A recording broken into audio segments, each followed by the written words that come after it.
on here. Knowing him, he did top shelf, like I said.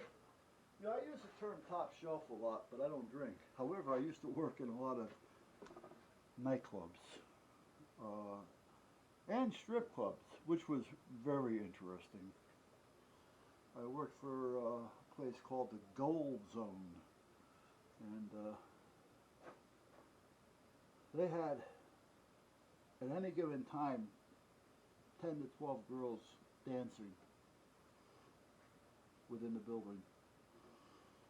If they weren't on the main stage with the poles and everything, or the main floor, so to speak, they had a stage.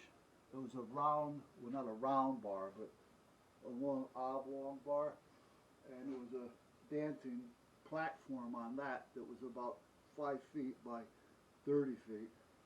And that had a couple poles on it, so there was always a couple of girls dancing there. And then they had 5, 6, 7 table dancers going on at the same time. And then in the ceiling, they had a, you ever been to the Poconos and the Champagne Towers? They have a champagne glass, you know, you can see through it, and they have that as their bubble bath. Well, they didn't have a champagne glass there, but they had a see-through pool, you know, that was kind of like rounded off. And it was probably 2.5, 3 feet deep. And they had strippers up there in the pool. So if you look up, you're seeing them up there.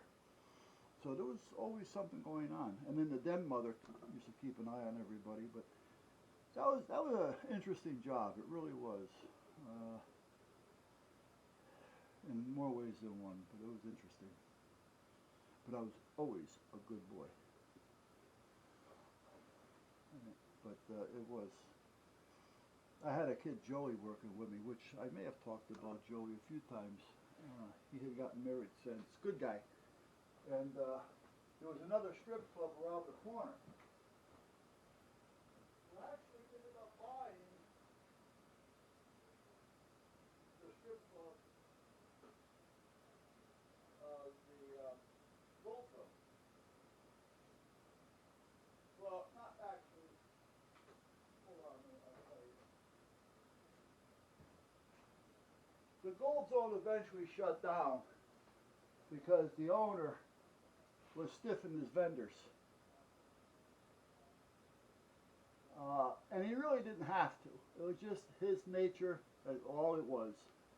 Now, I don't want to say for any other reason, should it be said or not said, it really doesn't make a difference. But Gary, the owner, he was gay. And I guess he was one of those that felt he was owed everything.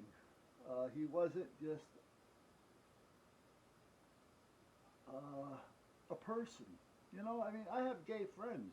I mean, my sister's gay, for crying out loud. I got a granddaughter that's gay. I don't give two shits. Doesn't give them any special privileges. They don't look for any. They work, they go about their business. They're not out there protesting, they're not doing this, they just do what they have to do. A good friend of mine's daughter is gay as well. But anyway, Gary was always an attitude. He actually got shot 4 times. Once, 4 shots in his chest, and he survived. And we think that may have been a hit, so to speak, because of the way he thought everybody owed him something, and he started stiffing his vendors, and certain vendors are run by certain people, and you don't screw around with certain people. But anyway, he really didn't learn too much of a lesson, but after a while, and making big money, he decided he was going to close down the Gold Zone. But now during this time, there was another strip club about 4 blocks away, and that was called Stage Door Johnny's.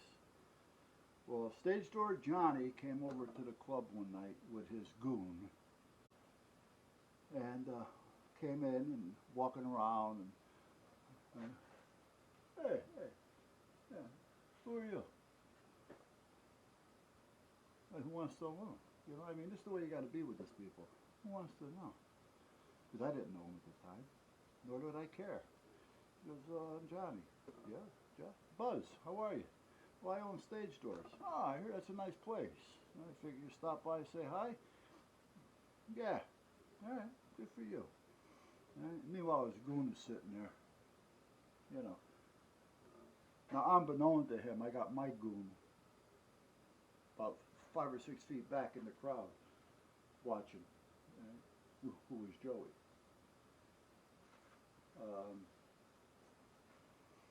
I've been with a lot with Joey, as well as another guy, Dave.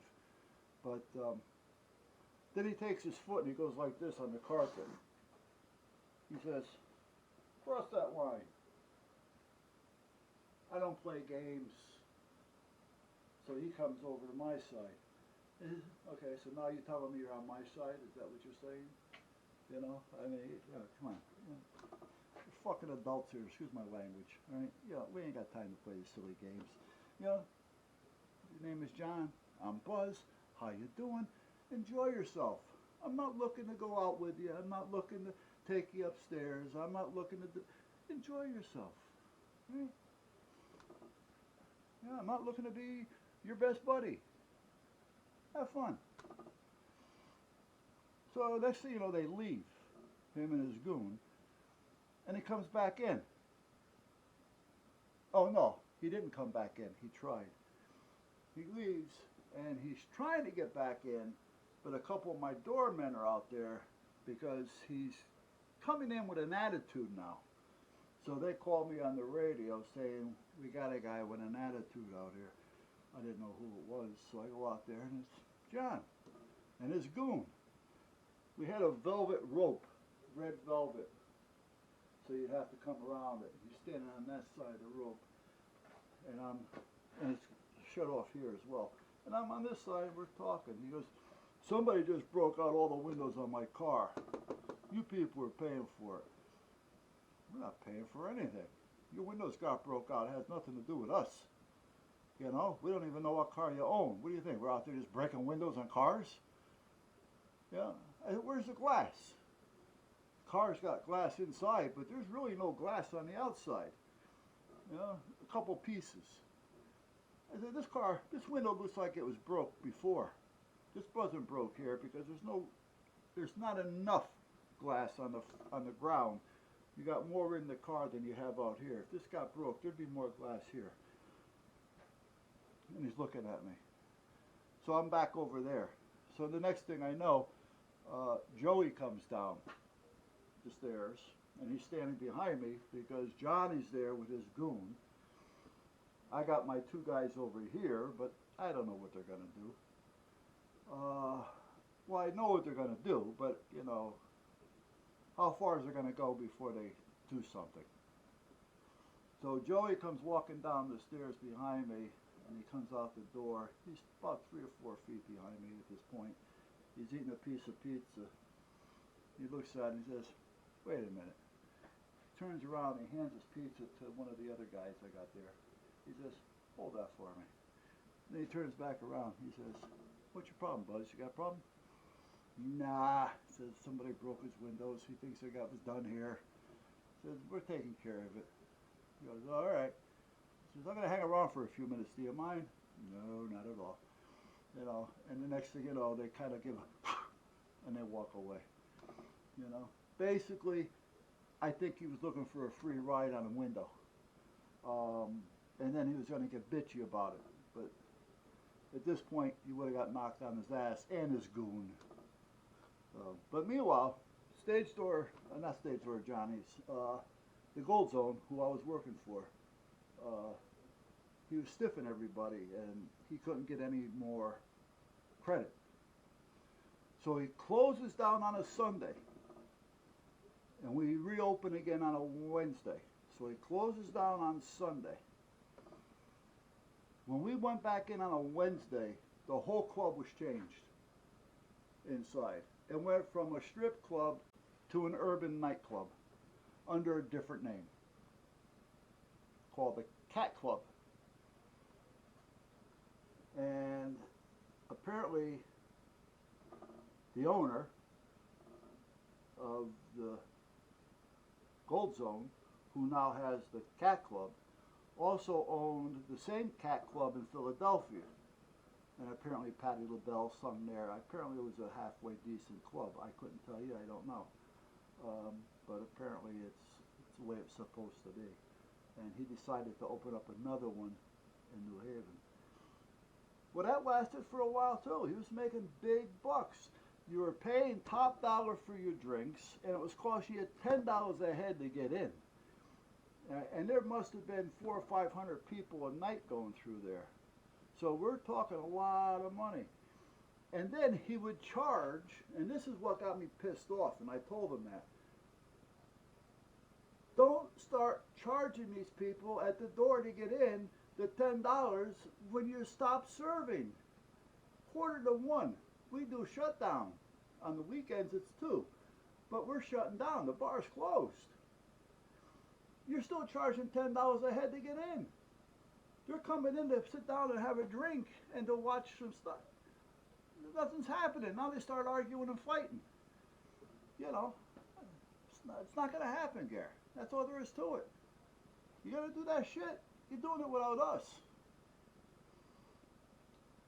So he started to straighten that shit out, because what I would do is he'd have a line, 30, 40, 50 people, a quarter of wanting to get in. I tell him, listen, guys, I'm outside. I don't give a shit. You want to fire me? Fire me. I don't give two craps. Guys, the bar is closed. They're closing down in 15 minutes. You're not going to buy a drink. So if you still want to spend $10 to go inside and walk around, feel free. There may be one or two, but for most part they all leave. Yeah. That's all there is to it. So eventually, a club that I used to work for prior, which was called the Green Island, was actually called the Third World originally. It was a Jamaican club. My partner Paulie back then and myself were there. And George, again, typical club, nice guy, but business-wise, charging right up to the minute, $5 and $10 a head, all kinds of shit going on, constantly.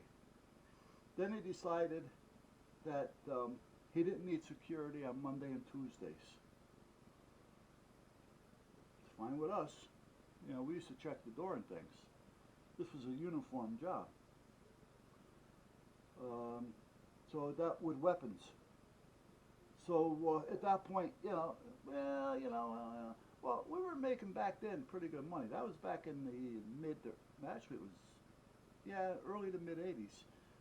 And I was pulling 25 an hour under the table, cash money.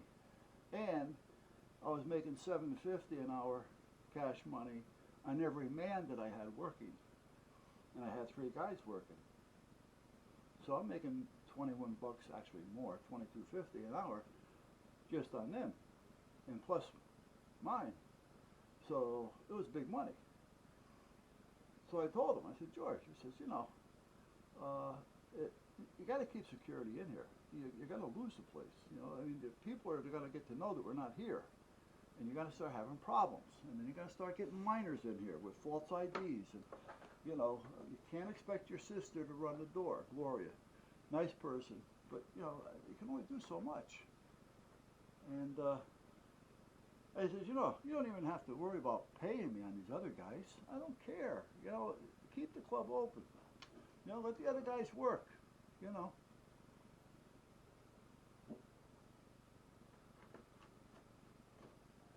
Not going to happen.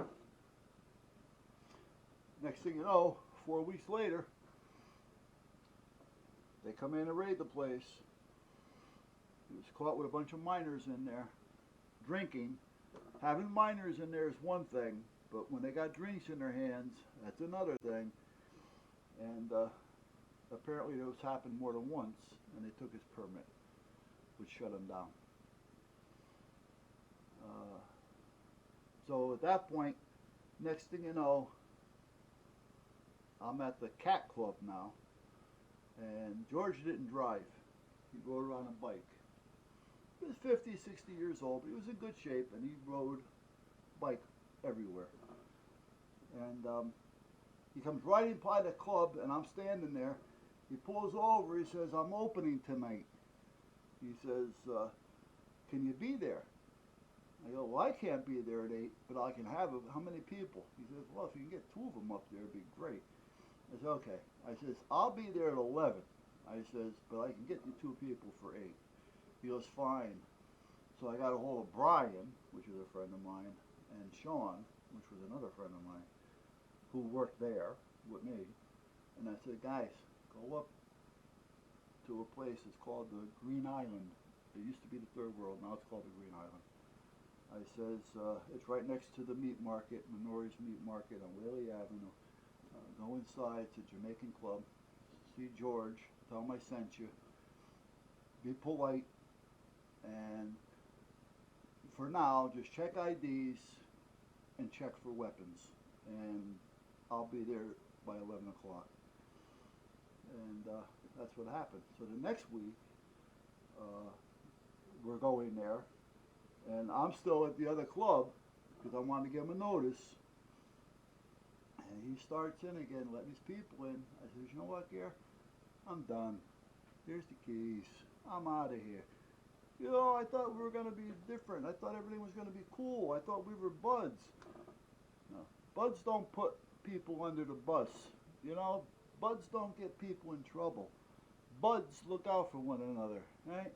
And that ain't happening, especially for the money you're paying me. Yeah, because he was only giving me $20 an hour, which was still a lot back then. But it was on the books, you know. So the $20 an hour wasn't $20 an hour anymore. So naturally, I decided, you know what? You're gonna keep doing this shit. I was with George for 4 years prior, never had a problem until he started to play the games with the security on Monday and Tuesdays. But George always listened to us, and he never had a problem. He knew that we had it covered, you know, and that was it. We knew when to shut the door down. We know when to shut the bar down. We know when things were getting shut down, and he agreed with it, and we never had a problem with 4 years with George. So, where am I going to go? I'm going back to George. Even if it wasn't the money, I'd still be going back to George. So, because it wasn't an easy job. I mean, there's gunfire going off every night. We had a guy get shot 4 times in front of us with a 9mm. You know, and we're trying to stop the bleeding, and meanwhile our knees are filling up with blood because it went right through them. So while we're trying to help him up here, it's pumping out the back. Luckily, he made it, but every night it was something like that. We had a guy, one of the Jamaican guys, nice guy, standing in front of it was like a white stone building, and the windows were real high and they were small, so you couldn't even see in the windows. You'd have to jump up 1.5 feet. Well, this guy had a problem with a couple of boys from Bridgeport, and I don't mean boys in a bad way, but they used to call them the boys, you know, a group. You know, and these other guys, Bridgeport said the boys from New Haven. So it was themselves calling one another the boys. But meanwhile, next thing you know, 3 or 4 guys leave, and they're mumbling, and you got to take care of one of your boys in there. You know, what are you talking about, guys? You know, I'm out here, I'm in security. You know, you know. I mean, what do you want to do? You want to go slap somebody for you? You know, I used to joke around like that. I think, you know. So anyway, next thing I know, he comes walking out, and he's standing in front of the building like this. They pull up in the car on the street on Whaley Avenue. They get out of the car with rifles. They're getting ready to assassinate this guy. I